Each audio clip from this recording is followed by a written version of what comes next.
In this tutorial, we'll demonstrate how to conduct a strength assessment using our Kinvent sensors and how to integrate them with the K-Myo. The K-Myo can be paired with our entire suite of sensors: grip, push, pull, K-plates, and K-deltas. In this tutorial, we'll focus on the integration with the K-pull. If you haven't already, be sure to check out our tutorial on setting up the K-pull. What's compelling about pairing the K-Myo with the K-pull is the ability to measure both quadriceps and vastus medialis strength. By placing the K-Myo on the vastus medialis, we can assess its activation. To initiate this assessment, we'll navigate to the evaluation mode, select K-pull and K-Myo, and proceed to leg extension.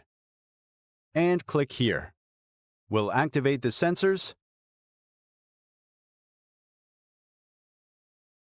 that are establishing connection, and we're ready to start.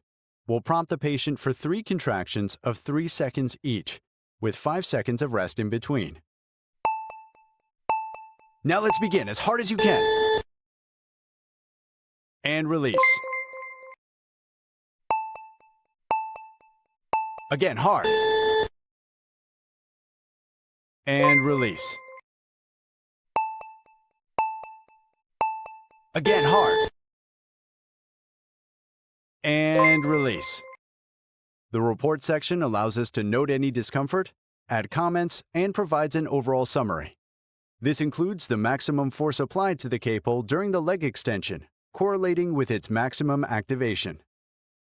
Dynamic tables allow us to compare the first repetition, for example, with the third. This way, we can evaluate values between the first and third repetitions, as well as between the second and third, enabling us to compare our curves. What's intriguing is that it provides us with both maximum strength and average strength in terms of work, along with activation levels. Another crucial aspect is examining the curves, observing the muscle activation curve alongside the strength curve. We often notice that strength tends to rise after activation, hence emphasizing the significance of focusing on activations before working on strength in rehabilitation. Additionally, we have a detailed breakdown with advanced parameters and repetition summaries. This enables a granular analysis of the curves and values on a trial-by-trial basis.